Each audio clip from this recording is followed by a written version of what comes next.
los grupos. Pero por favor, jóvenes, no es por mí. En este momento estamos 63 personas y somos más de 100 los inscritos en farmacología. Muy bien. Dicho esto, empezamos la clase. Hablaremos hoy sobre el sistema nervioso autónomo. ¿Pueden ver la imagen? ¿Se ve, no? Sí, doctor. Sí, doctor. Sistema nervioso autónomo. Cuando hablamos de autónomo, se supone que es precisamente que no responde a nuestra voluntad. Recuerden eso. En cambio, el sistema nervioso somático responde a nuestra voluntad. Si yo levanto la mano derecha, levanto la mano izquierda, pues me obedece ese sistema nervioso somático. Pero en este caso estamos hablando de un sistema nervioso autónomo que no obedece a nuestras órdenes, porque por eso es autónomo. Para el funcionamiento del sistema nervioso autónomo se necesitan receptores. Anoche en clase he dicho que los receptores pueden ser o pueden estar en la membrana celular de diferentes tipos, pueden estar aquí en el citoplasma o pueden estar en el núcleo de la célula los receptores.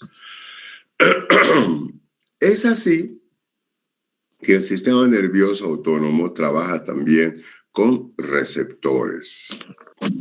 El receptor puede ser agonista y obviamente se une muy bien entre la sustancia química y el receptor y produce la actividad intrínseca. Ya conocemos esto, el receptor ligado a la proteína G a un intermediario. Por eso pongo esto aquí, porque el sistema nervioso autónomo trabaja con este tipo de receptores. Es decir, con receptores ligados a la proteína G, que es el intermediario que puede ser estimulador o puede ser inhibidor.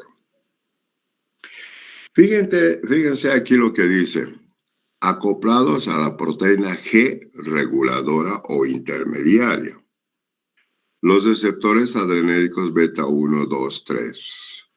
Los receptores dopaminérgicos. Estos receptores que nosotros estamos viendo están relacionados con el sistema nervioso central. No así los receptores de sustancia CAT, que también, de sustancia de potasio, también actúan con los receptores ligados a la proteína G, pero no vamos a ver nosotros tampoco los receptores visuales. Los que están relacionados con el sistema nervioso autónomo están en rojo. ¿Cuál es la función del sistema nervioso autónomo? Eso es lo más importante, ¿no? Primero, que está relacionado con los fenómenos que que están presentes alrededor nuestro. Quiero decir, lo que estamos viendo, lo que estamos escuchando, lo que estamos sintiendo, lo que estamos oliendo y lo que estamos viendo. Y esa respuesta está dada por el sistema nervioso autónomo.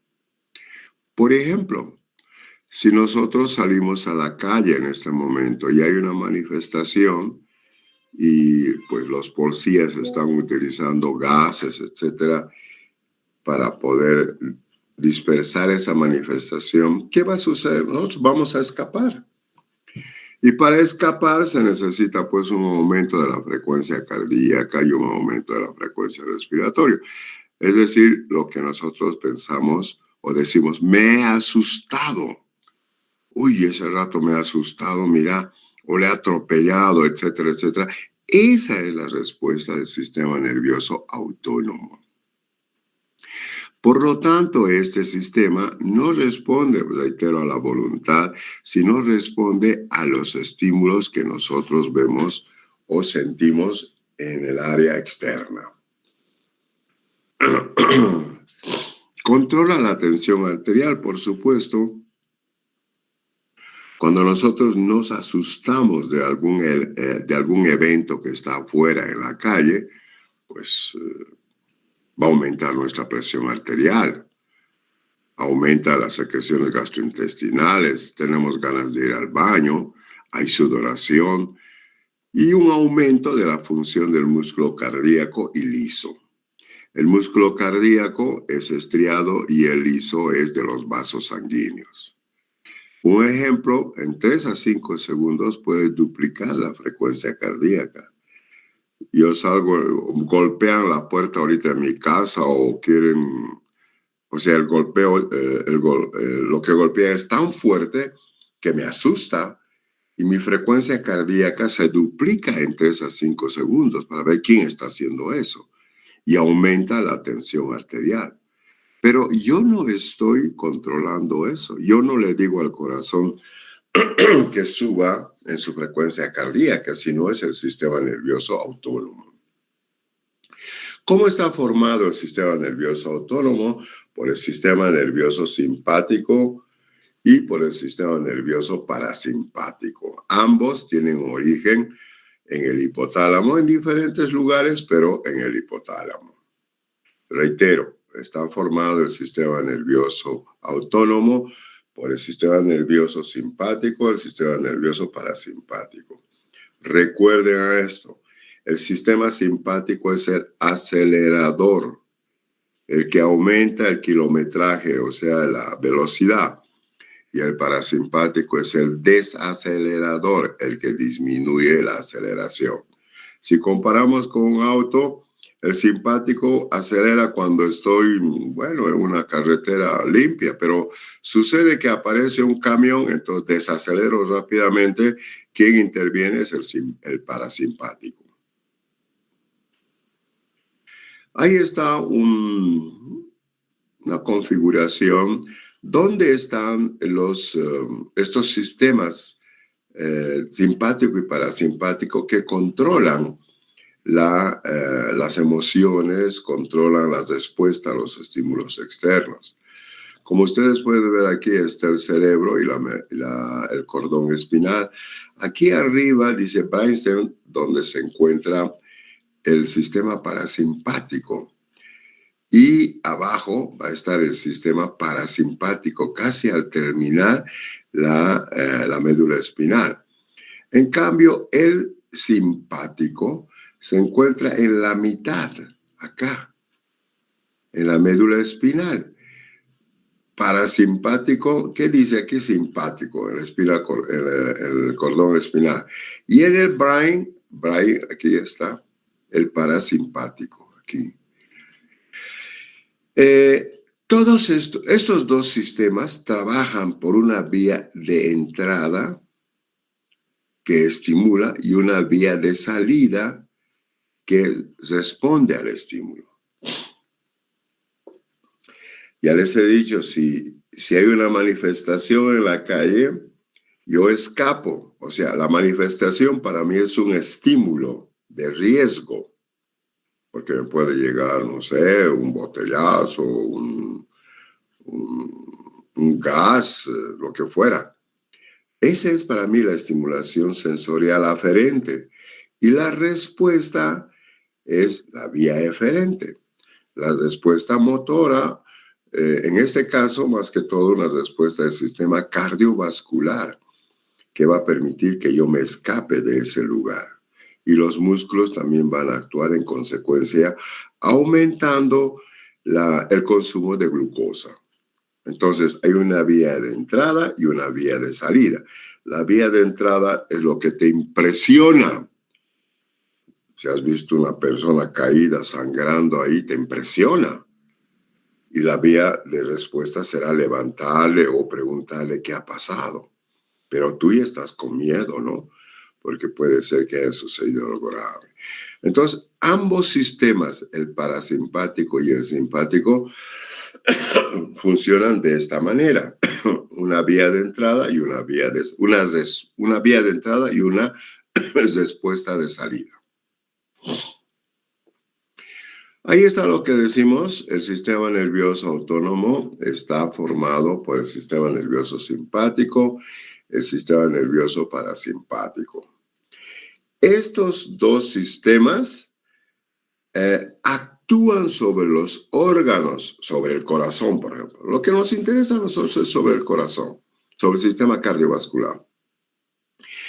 El sistema simpático actúa en el corazón acelerando la frecuencia cardíaca.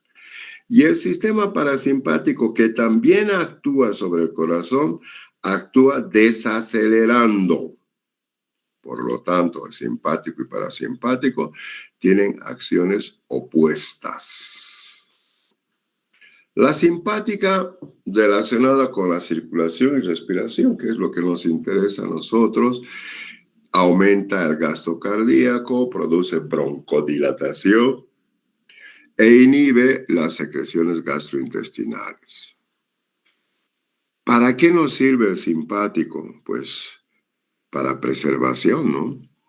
Si hay una manifestación y están pegando ahí a toda la gente, ¿qué debo hacer? Yo escaparme, pues, ¿no? Me escapo. Y por lo tanto, eso me está protegiendo a mí. El simpático me está diciendo, escapa, corre. Y aumenta la frecuencia cardíaca, la respiratoria y metabolismo muscular, etc. Entonces, ¿qué está haciendo? Me está protegiendo el sistema nervioso simpático. El parasimpático disminuye la frecuencia cardíaca. Hace que después de que yo me he asustado en la manifestación que había o en otro acontecimiento que no me gustaba, he corrido, he escapado, llego a mi casa y el simpático me va a calmar. ¿Y qué va a hacer? Que descanse e incluso que yo me duerma. Entonces, eso es lo que el organismo está de esa manera, por decir, organizado, el sistema nervioso autónomo.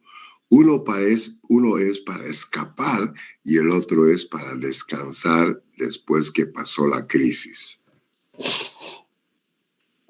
Este esquema es muy bonito. Todo esto, mire, es el sistema parasimpático, el del lado izquierdo.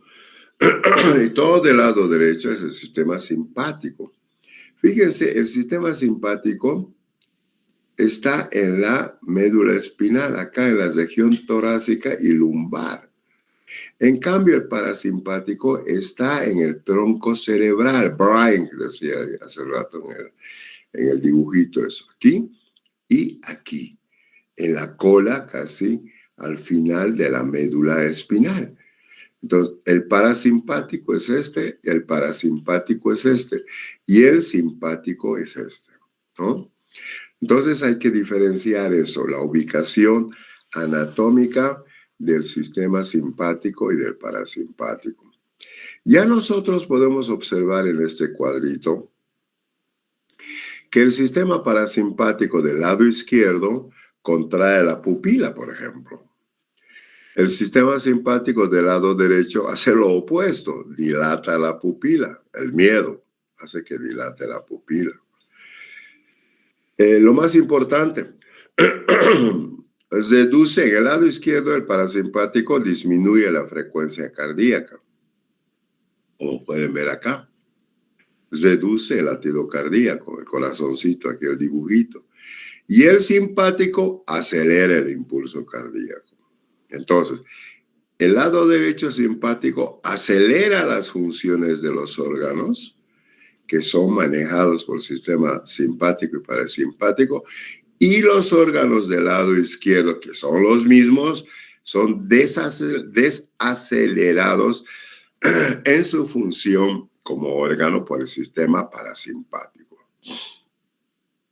En consecuencia, el simpático y el parasimpático tienen efectos opuestos. En los pulmones vamos a ver esto. A nosotros lo que nos interesa es el corazón como odontólogos, el corazón y los pulmones, ¿no? Acelerador el simpático, y aquí relaja los bronquios de los pulmones. Aquí el parasimpático, desacelerador del corazón y contrae los bronquios. Ahí está, bueno, este es el sistema, es un cuadrito que nos indica el sistema nervioso en general. Este es el sistema nervioso que controla la parte voluntaria, el encéfalo, la médula espinal, el cerebelo, el bulbo raquídeo. Este es, digamos, el controlador, pero que responde a nuestras emociones y también a nuestras acciones. O sea, yo puedo mover mi mano, yo puedo mover mi pie, yo puedo coser, puedo caminar, responde a mi voluntad. En cambio, el autónomo no. Y está dividido en simpático y parasimpático. Aquí también tenemos el sistema nervioso periférico, aun que está relacionado con la parte periférica, no con la central. Bueno, pero su origen es a nivel del sistema nervioso central, de todas maneras. Pero se subdivide o se dividen en el sistema nervioso periférico, que es el somático. El sistema nervioso somático es el voluntario, el que yo puedo manejar, al que yo le doy órdenes. El sistema simpático, el sistema nervioso autónomo, no, yo no puedo ordenar. Y está dividido en las ramas simpáticas de curso de crisis y una rama parasimpática para dormir o descansar. La primera neurona de ambos sistemas están en el sistema nervioso central, en lo que nosotros llamamos en el hipotálamo. Desde allá se impulsa hasta la segunda, o sea, va la información. Cuando yo tengo miedo, veo que hay algo que está sucediendo afuera, ya les he dicho, aquí tenemos que pensar en eso siempre. Inmediatamente se origina esa sensación de miedo en el sistema nervioso central, en el hipotálamo, en el origen del sistema nervioso autónomo. Y ese impulso llega hasta la segunda neurona, denominada también sistema o neurona postganglionar. Por lo tanto, cuando te hablan del sistema nervioso simpático y parasimpático, hay dos tipos de axones o dos tipos de neuronas. Preganglionares es donde nace el impulso, es decir, el miedo al ver tú alguna situación peligrosa. Y la segunda es las células o las neuronas postganglionares. Las preganglionares son mielinizadas con una velocidad de 3 a 5 metros por segundo. En cambio, las postganglionares son no mielinizadas, la conducción es mucho más lenta y tienen una velocidad de menos de 2 metros por segundo. Pero ya vemos que los dos sistemas tienen un sistema preganglionar antes del ganglio, quiere decir, y postganglionar posterior al ganglio. Ahí está. Esta neurona estaría en el sistema nervioso central, en el hipotálamo, esta que estoy indicando, no sé si se ve. Y estos con redonditos de color blanquecino, son las fibras preganglionares. De aquí sale el miedo, porque aquí algo ha sucedido y esto se estimula y inmediatamente lleva la información a la membrana postganglionar, que se encuentra en el ganglio autónomo. Y de allá sale la información de tipo eferente al músculo cardíaco para que aumente la frecuencia cardíaca, al músculo del sistema respiratorio para que respire mejor, es decir, para que yo me escape. Esta es la estructura anatómica periférica del sistema autónomo. Preganglionar, es decir, neurona preganglionar 1 y postganglionar 2, o sea, quiere decir que tiene dos conexiones, o sea, dos vías, no dos vías, sino dos contactos. Uno que es preganglionar y el otro es postganglionar. También el sistema nervioso es llamado toracolumbar porque se encuentra en la región torácica y lumbar, por eso. Desde la T3 a la L3, esa es la ubicación morfológica del sistema nervioso simpático. Y aquí está, esta es la cadena simpática. Estos que ven ustedes, esta es la membrana, digo, estos son los ganglios simpáticos para que luego salgan las fibras postganglionares. Esta es una demostración simplemente. Bien, aquí está simpático, ¿ya? Esto. Y este es el ganglio por donde hace la sinapsis la información que viene del sistema nervioso central para luego salir al órgano como una información postganglionar. Lo demás es pues simplemente una fotito de una vértebra con la médula espinal, cuerpo vertebral.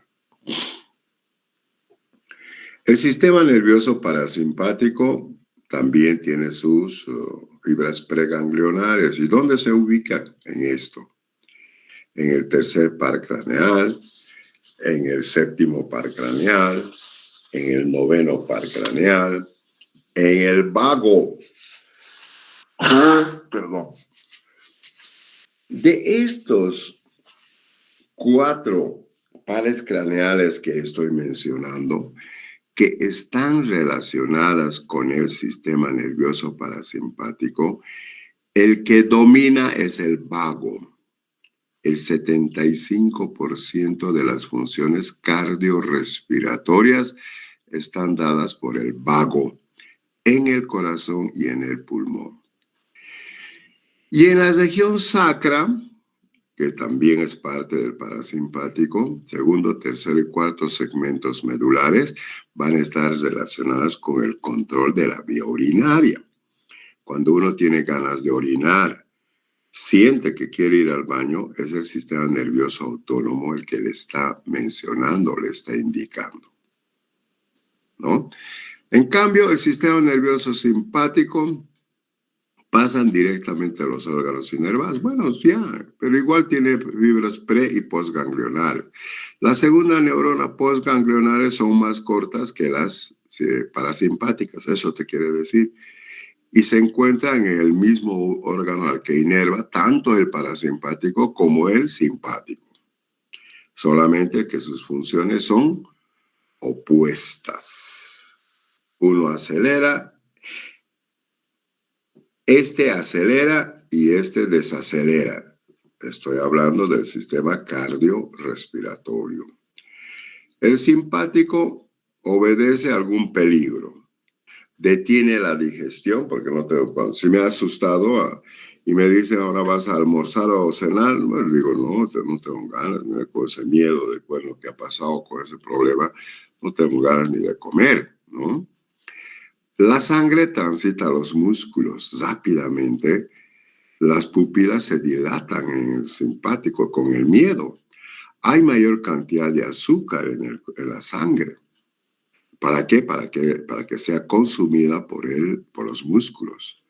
Las glándulas endócrinas aumentan su producción, reduce la fatiga muscular porque tengo que escapar con los músculos, dilata las arterias superficiales para mejorar la circulación periférica, contrae las vísceras, acelera la coagulación de la sangre. Esto es bien interesante. Acelera la coagulación de la sangre. Por eso es que, un ejemplo voy a decir rápidamente, los boxeadores, cuando están boxeando en el ring, algún boxeador pues da un buen golpe y le abre una heridita en la cara. Esa herida de la carita del boxeador, el que ha sufrido la lesión, no sangra mucho. ¿Por qué? Porque el sistema simpático está trabajando en ese momento. El simpático no dice, pues, este es un deporte, no. El simpático está actuando como una forma de defensa. Entonces, no sangra mucho, pero si en cambio nosotros, caminando en la calle feliz, nos golpeamos con algo y empieza a sangrar alguna herida, o se abre una heridita, va a sangrar harto, o sea, demasiado. ¿Por qué? Porque no estábamos haciendo ninguna actividad relacionada con el sistema simpático. Es una diferencia, entonces. Cuando una persona está escapando y está estimulada desde el punto de vista simpático, pues la coagulación de la sangre se acelera. Y cuando uno está feliz, tranquilo y le golpean, bueno, va a sangrar más. Es nada más una comparación. El simpático produce una respuesta fisiológica en masa, o sea, fuerte, rápida. Cada fibra preganglionar maneja 1 a 20 fibras postganglionares. Por lo tanto, la respuesta es fuerte. Esta respuesta incrementada de la vía simpática de 1 a 20 o 1 a 30, fíjense, está incrementada por la liberación de adrenalina en la médula suprarrenal. O sea, este es ayudante, la médula suprarrenal, que nada tiene que ver con el sistema nervioso autónomo, es decir, con la estructura misma. Pero cuando yo me asusto, no solamente trabaja el simpático con la liberación de los receptores adrenérgicos, sino también me ayuda las glándulas suprarrenales que liberan adrenalina. Entonces, más la ayuda, es decir, la respuesta de los receptores adrenérgicos más la ayuda de la glándula suprarrenal, pucha, la respuesta es fuerte, ¿no? Por eso hay mucha gente que le encanta el peligro, por ejemplo, dicen, la respuesta de la adrenalina, dice, ¿no? Quieren saltar en paracaídas y no sé qué cuestiones, y les encanta esa respuesta de la adrenalina. ¿Por qué? Precisamente porque es una respuesta del sistema nervioso simpático ayudado por las glándulas suprarrenales. En cambio, el sistema parasimpático actúa para calmar el cuerpo, ¿no? Disminuye la frecuencia cardíaca, disminuye la frecuencia respiratoria. Entonces, la persona o el humano está mucho más tranquilo. ¿Y por qué? Vamos a ver acá. Allí está.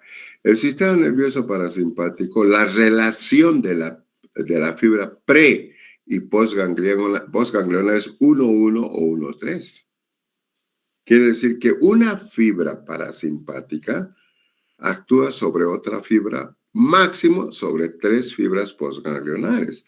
En cambio, el simpático actúa con 20 o 30 fibras postganglionares. Entonces, la diferencia es pues enorme. La respuesta simpática es mucho más fuerte. En cambio, la respuesta parasimpática es lenta. Para dormir, bueno, muchas veces uno va a dormir, va a echarse a la cama, va a leer todavía o ver la televisión, lo que sea. Poco a poco va a ir actuando el simpático hasta lograr el propósito. ¿Por qué? Porque las fibras postganglionares, las relaciones de 1 a 1 o 1 a 3. Hemos dicho que el vago es parte del sistema nervioso parasimpático y maneja el 75% de la actividad del sistema nervioso parasimpático. En la parte que a nosotros nos interesa está relacionada con el corazón, los pulmones. Esto es lo que a nosotros nos interesa, estos dos. El estómago ya, sí es lo normal, es algo fisiológico, etc. Pero ¿por qué nos interesa el efecto del parasimpático y el simpático en el corazón y los pulmones? Porque vamos a utilizar más allá los anestésicos locales con o sin adrenalina. Eso es lo que nos interesa y por eso estamos hablando del sistema nervioso autónomo en sus ramas simpático y parasimpático. Esto es otro esquema donde nos está mostrando, este es el parasimpático, fíjense, arribita es este de aquí abajito, ¿ya? El que tiene más inervación, aquí abajo, el último de esto, actúa más en el cuerpo, que es el nervio vago. Por eso se llama vago, porque no sabe dónde termina. En cambio, en la región sacra va a controlar la vejiga, el sistema urogenital, ¿verdad? y arriba, es decir, en el tronco cerebral, va a controlar todas estas funciones que nos interesan a nosotros, el pulmón, el corazón y los pulmones, que es lo que más nos interesa. El sistema simpático, ahí está, torácico lumbar, desde torácica T1 hasta L2, y va a controlar todos los órganos y nos interesa a nosotros el corazón y los pulmones. ¿Cuáles son los neurotransmisores del sistema nervioso autónomo? Bueno, el sistema nervioso parasimpático en sus fibras postganglionares liberan acetilcolina. Recuerden eso, chicos. En el sistema simpático liberan noradrenalina o adrenalina. Entonces, primero, esa es la diferencia. El simpático va a trabajar con una sustancia que se llama acetilcolina. Y el parasimpático, va a trabajar con una sustancia que se llama acetilcolina. Y el simpático va a trabajar con una sustancia que se llama adrenalina o noradrenalina. Vean la diferencia. Esto es en las fibras postganglionares. Todo esto es postganglionar. Ahí está, postganglionar, postganglionar. En cambio, en el sistema preganglionar, las dos fibras, sean simpáticas o parasimpáticas, el neurotransmisor es la acetilcolina. Bueno, eso es para términos de enseñanza y aprendizaje. A mí lo que me interesa es que sepan que las fibras pertenecientes al sistema parasimpático trabajan o liberan la acetilcolina en sus terminaciones. Y las fibras del simpático con la adrenalina o noradrenalina. Aquí está el sistema simpático, ¿ya? Y aquí está el sistema parasimpático. ¿Qué te está diciendo? Que el parasimpático trabaja con la acetilcolina y el simpático actúa con la noradrenalina o adrenalina. Pero esto es en la fibra postganglionar. Aquí también es parasimpático con la acetilcolina. Pero en la vía esto es preganglionar, estas rayitas punteadas, este es preganglionar, de aquí es preganglionar. Todas son acetilcolina, acetilcolina, acetilcolina, acetilcolina, acetilcolina. Pero en las postganglionares ya es diferente. Acetilcolina parasimpático y simpático noradrenalina y parasimpático acetilcolina. La noradrenalina se sintetiza en las células nerviosas, el citoplasma de las neuronas simpáticas postganglionares. Igual, la acetilcolina se sintetiza en las neuronas postganglionares. Y vamos a ver cuáles son las enzimas que actúan y se almacenan en vesículas sinápticas casi en la membrana presináptica. Este cuadrito nos indica cómo se forma la adrenalina o noradrenalina a partir de la tirosina y por efecto de una enzima que es la tirosina hidroxilasa se convierte en dopa. La tirosina se convierte en dopa y por la amino de carboxilasa se va a convertir en dopamina. Y por acción de la dopamina beta hidroxilasa se va a convertir en noradrenalina o adrenalina. Este cuadrito nos dice cómo se sintetiza la adrenalina o noradrenalina. Esta es la membrana presináptica y esta es la membrana postsináptica, la de color naranja. Y el espacio entre esta membrana de arriba, donde está la noradrenalina, es la hendidura sináptica. La hendidura sináptica libera la noradrenalina hasta el receptor adrenérgico y esto es metabolizada. Ya vamos a ver más allá. No se preocupen todavía. A mí lo que me interesa es que vean cómo se sintetiza la adrenalina o noradrenalina. Ahí está, fíjense. Cuando se libera la noradrenalina o la adrenalina, es destruida por la monoaminooxidasa para convertirse en ácido dihidromandélico, que esta por acción de la catecol-metiltransferasa se convierte en ácido vanilmandélico. Este es el proceso de biotransformación de la adrenalina y noradrenalina, cuando son destruidos por la monoaminooxidasa. Pero cuando son destruidas también o metabolizadas, no hablaremos de destrucción, metabolizadas o biotransformadas por la catecol-metiltransferasa, se convierten en metanefrina, la adrenalina, y la noradrenalina en normetanefrina, y aquí actúa nuevamente la MAO para convertir al ácido vanilmandélico. Cualquiera sea la vía, jóvenes, igual actúan la monoaminooxidasa y la catecol o metiltransferasa para convertir, ¿qué te puedo decir? Para metabolizar la adrenalina y noradrenalina y convertir en ácido vanilmandélico que se elimina por la orina. Por eso es que también me imagino en las competiciones internacionales, cuando dicen, este deportista está dopado, dicen que encuentran una cantidad exagerada del ácido vanilmandélico en la orina. Por eso les hacen la prueba a los futbolistas, deportistas, etcétera, de élite, para saber si no han tomado alguna sustancia que aumente el efecto simpático. Aquí lo mismo se está mostrando a partir de la tirosina, la formación de la dopa, luego la dopamina y de la dopamina la norepinefrina. Esta es la membrana presináptica, esta es la hendidura sináptica, estos son los receptores adrenérgicos. Aquí se metaboliza en el punto número 7 que ven, por la catecol-metiltransferasa, se van a convertir en metabolitos que hemos dicho que es el ácido vanilmandélico.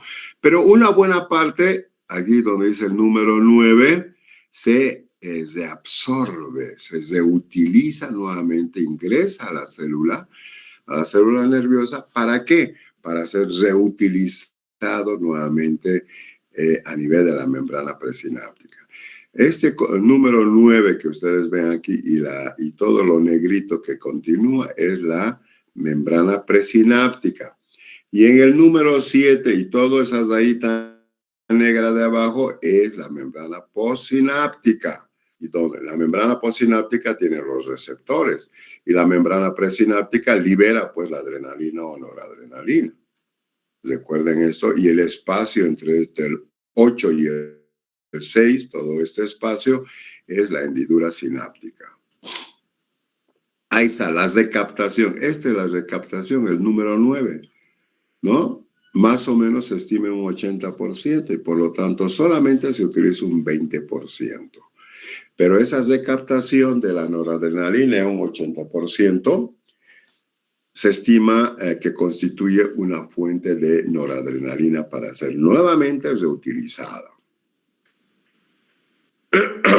En cambio, la noradrenalina, que no es recaptada por el número 9, como lo indica acá, va a la circulación sanguínea y es metabolizada de esta manera, para terminar en esto. O sea, solamente un 20% va a metabolizarse de esta manera. Eso es lo que quiere decir. Hasta ácido vanilmandélico. La acetilcolina igual se sintetiza en las neuronas preganglionares y postganglionares y vamos a ver cómo. Combinación de la colina con la acetilcoenzima A se realiza a través de una enzima que se llama la acetilcolina transferasa y esto va a convertir en acetilcolina, que se va igual como en este caso, donde se va a acumular en la membrana presináptica, donde dice el número 8, vamos a ver ahorita. Primero vemos aquí la síntesis, cómo se sintetiza la acetilcolina. Del espacio extracelular entra la colina al interior de la célula nerviosa. La colina, por la acetilcolintransferasa, se va a unir con la acetilcolina, nada más. Con la colina, con la acetilcolina o la colintransferasa y con intervención de la mitocondria van a formar la acetilcoenzima A, o sea, acetilcoenzima que es el neurotransmisor, la acetilcolina. Fuera de la célula tenemos colina, dentro de la célula tenemos acetilcoenzima A. Se unen los dos y van a formar la acetilcolina. Gracias a esta enzimita que es la acetilcolina transferasa, que es esta. Acetilcolina transferasa, van a unirse a la colina y la acetilcoenzima y van a formar la acetilcolina. La acetilcolina va a ir a la membrana presináptica, va a liberarse a la membrana postsináptica, a los receptores de la acetilcolina. Lo mismo en el dibujo que hemos visto para la adrenalina. La colina se une con la acetilcolina nada más para formar la acetilcolina como tal, y esta se libera en la membrana presináptica.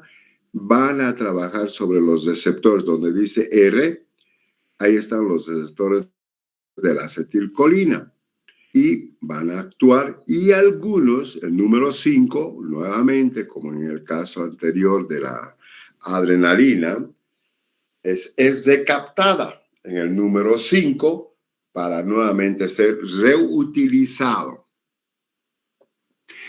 La colina, uniéndose con la acetilcoenzima A, va a formar la acetilcolina por acción de la acetilcolintransferasa, ¿no? Entonces, este es el paso número 1, es mucho más corto que la síntesis de la adrenalina. Y por lo tanto, es liberada en la hendidura sináptica, va al receptor de aquí dice, esto es interesante, la célula postsináptica, y esta donde se forma la colina o la acetilcolina es la célula presináptica, y esta es la postsináptica. Entonces, el número 5 nos está diciendo que es recaptada la acetilcolina para que nuevamente ser utilizado, ¿no? ¿Cuáles son los receptores del sistema nervioso autónomo? Autónomo, no estoy diciendo simpático o parasimpático. Son los receptores adrenérgicos y colinérgicos.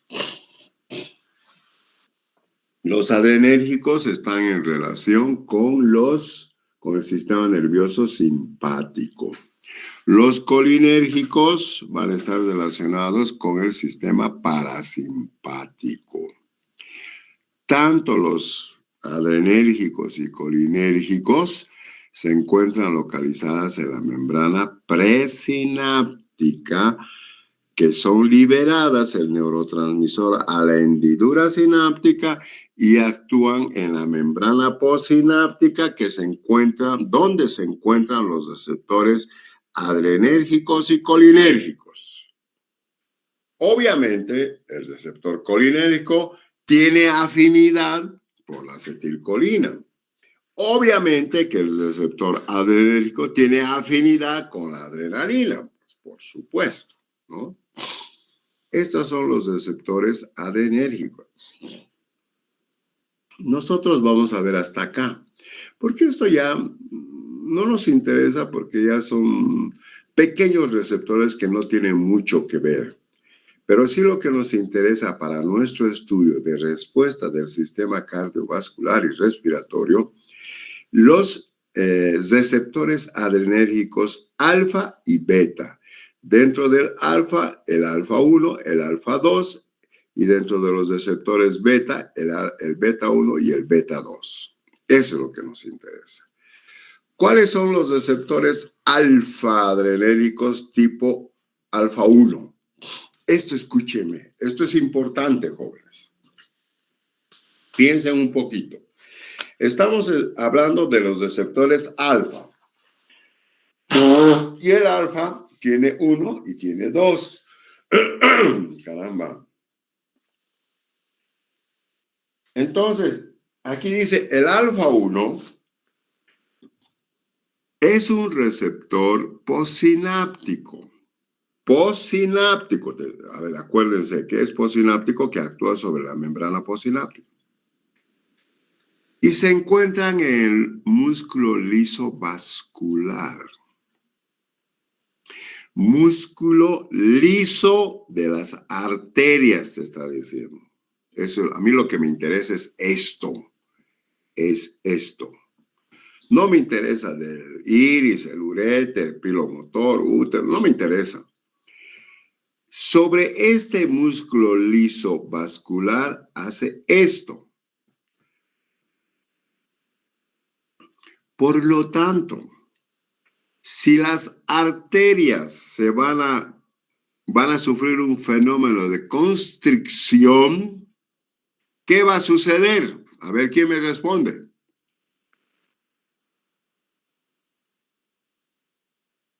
Ya pues, chicos, están escuchando la clase, ¿no? A ver, ¿qué dice Gardenia?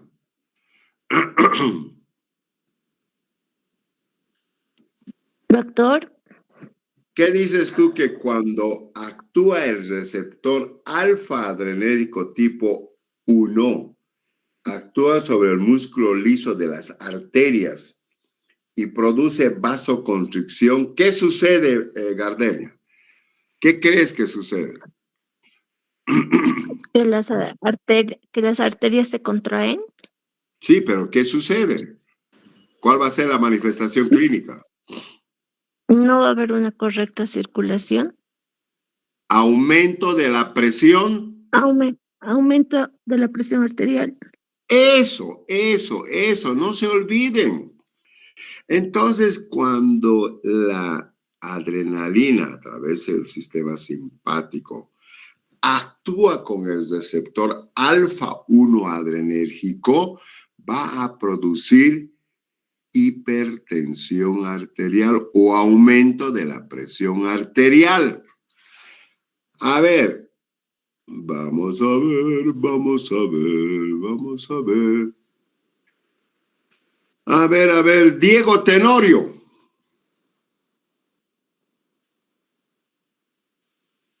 Sí, dígame, doctor. ¿Qué hemos dicho ahorita? ¿Qué hemos dicho, Tenorio?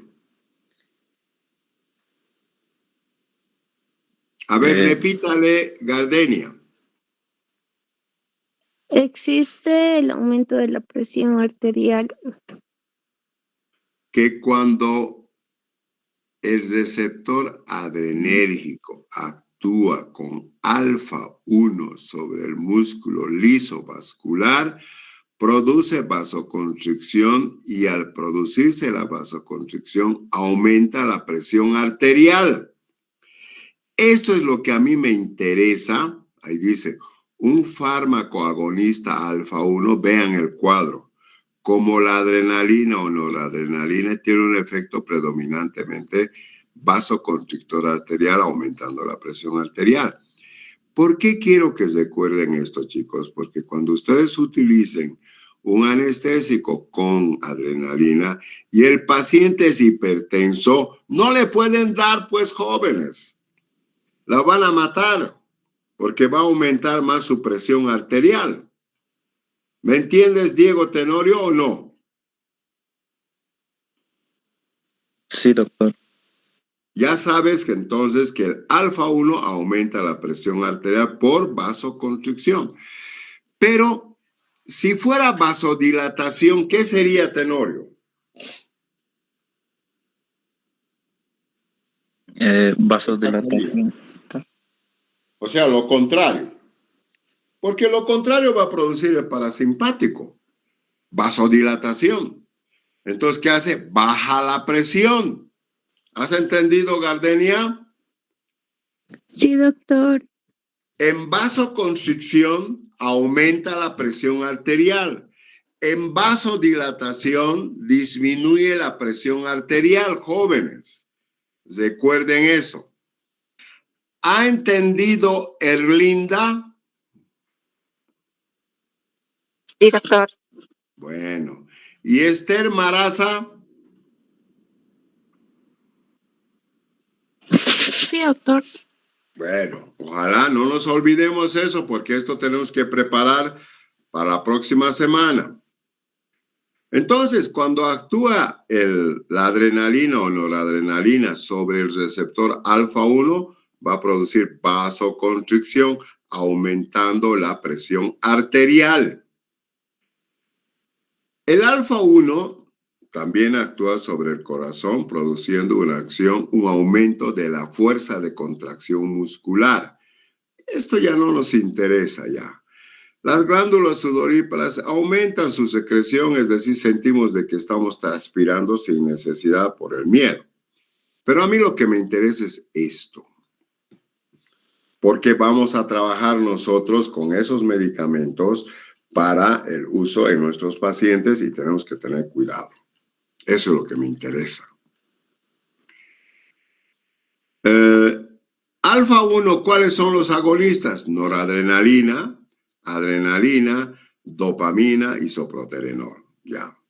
¿Y cuáles son los antagonistas de alfa-1? Que vamos a ver más allá, los alcaloides de la ergotamina. Por ejemplo, muchos de ustedes deben tener migraña y toman la ergotamina. O sea, la ergotamina es un vasodilatador y obviamente antagoniza al alfa-1, que es vasoconstrictor, y la ergotamina es vasodilatador. ¿Me entienden? Entonces, por esa razón, aparentemente los autores dicen que la migraña viene por, el dolor de la migraña viene por vasoconstricción.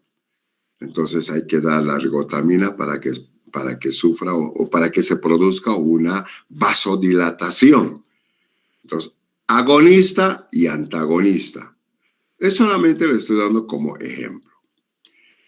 El segundo, el alfa-2, significa que ejerce una actividad moduladora inhibiendo la liberación de la noradrenalina. A ver, el alfa-1 es vasoconstrictor. Aumenta la presión arterial por constricción de las arterias. En cambio, el alfa-2 no. A pesar de ser también postsináptico, ¿qué hace? Es un frenador de la liberación de la adrenalina. Le dice, basta, basta, no puedes liberarte más porque vas a producir más todavía efecto vasoconstrictor. A eso se llama retroalimentación negativa. La inhibición de la liberación por la membrana presináptica de la noradrenalina está producida por alfa-2. Por lo tanto, muchas personas que tienen hipertensión arterial, gracias al efecto alfa-2, pueden no tener un proceso hemorrágico muy fuerte. A ver, cuando yo digo hemorrágico, muchas veces los pacientes que vemos en la consulta o alguna vez ustedes han debido observar, ver o les han contado que le ha dado embolia, dicen. Y el paciente está paralizado de un cuerpo, de un hemicuerpo, es decir, de un lado, derecho o izquierdo. Esto es producido por una hipertensión arterial que produce una hemorragia en el sistema nervioso central. Pero este alfa-2 precisamente frena esa situación para evitar la liberación de adrenalina y aumentar más la presión todavía hasta producir una hemorragia, una ruptura del vaso.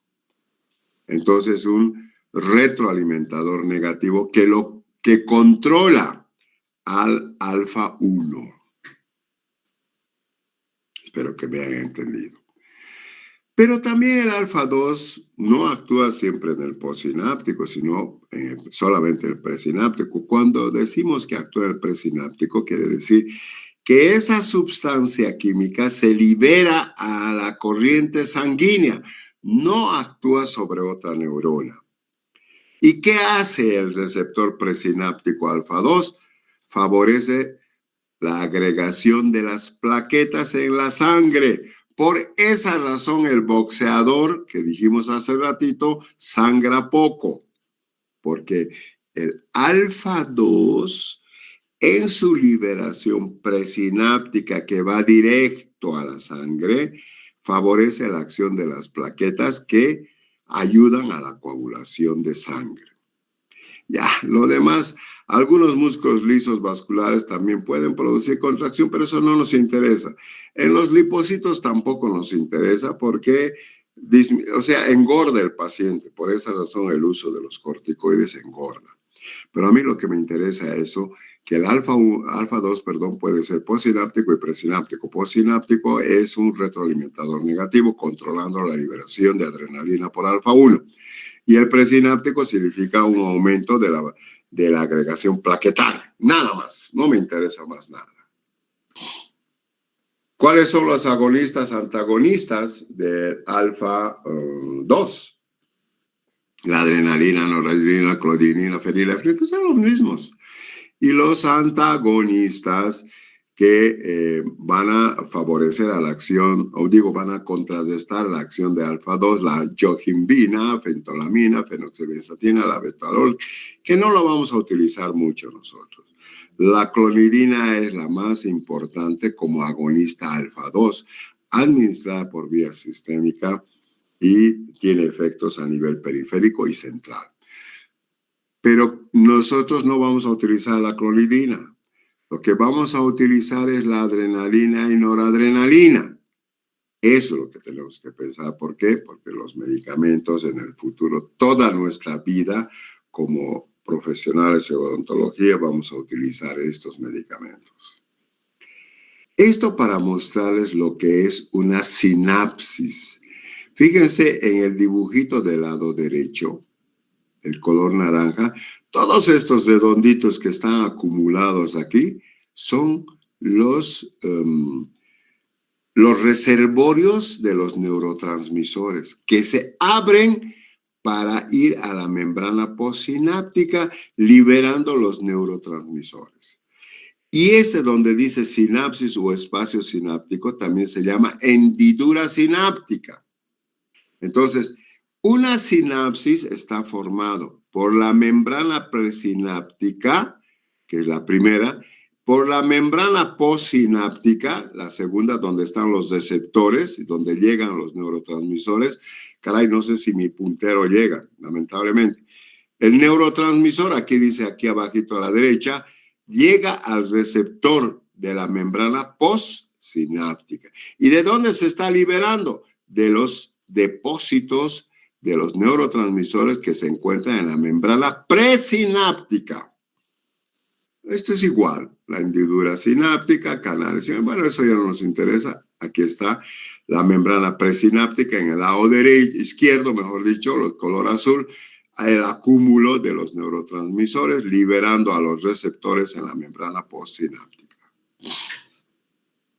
Bueno, jóvenes, yo creo que vamos a parar aquí porque quiero que lean hasta alfa 1 y alfa 2. Luego vamos a ver beta 1, beta 2 y los receptores colinérgicos para terminar con sistema nervioso autónomo.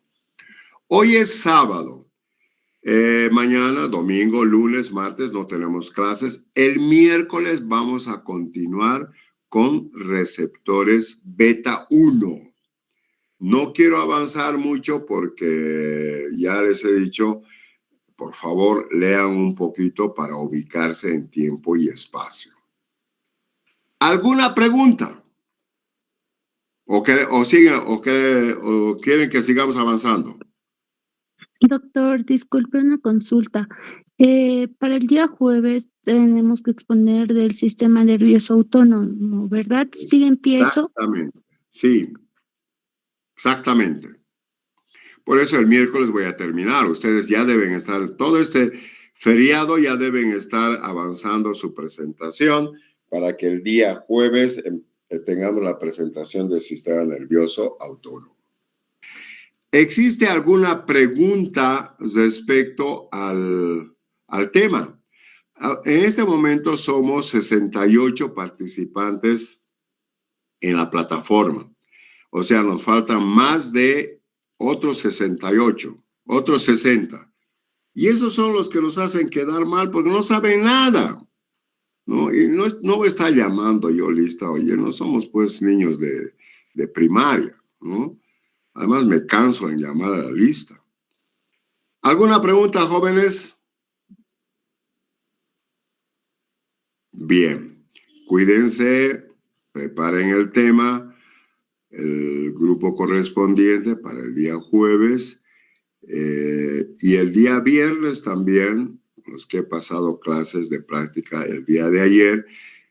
¿Quiénes estaban en el grupo B2 ayer? ¿Quiénes estaban? Yo, doctor. Yo, Ya. Yo también. Entonces ya saben que para el próximo viernes, ya. A ver, creo que alguien ha levantado la mano. ¿Alguna pregunta? Bueno, ha dicho simplemente que hemos pasado ayer clases. Además, en la misma clase del día jueves, ¿cómo se llama? Gardenia, tú que estás comandando ese grupo, tenemos que ver rápidamente también un video sobre el origen del RP. Ya les he dicho, creo. Lo mismo y lo propio he dicho en el grupo del viernes, que vamos a ver también rápidamente un video de lo que es el RP. Entonces, tenemos actividad para el día jueves y tenemos actividad para el día viernes. Ambos sistema nervioso autónomo. Dime, Valeria. Doctor, estaba viendo mi horario y el día viernes voy a pasar, por favor. No hay problema, no hay problema. Como ya voy a llevar la lista, ahí vamos a incluir quiénes se van a cambiar de grupo, etcétera, etcétera. No hay problema. Ya, gracias, doctor. Lo único que a mí me interesa es que aprendan. No interesa que estén en el grupo 1, en el A1, A2, B1, B2, porque estamos avanzando lo mismo, estamos hablando de lo mismo. La práctica es la repetición de lo que estoy diciendo, lo que estoy hablando ahora. Bien, jóvenes, cuídense, no hagan cosas malas, cuídense que estos días son peligrosos, hay muchos borrachos que caminan. Nos escuchamos el día miércoles a las 7 de la noche. Hasta el miércoles, jóvenes. Buenos días. Buenos días, doctor. Hasta luego. Gracias, doctor. Hasta luego.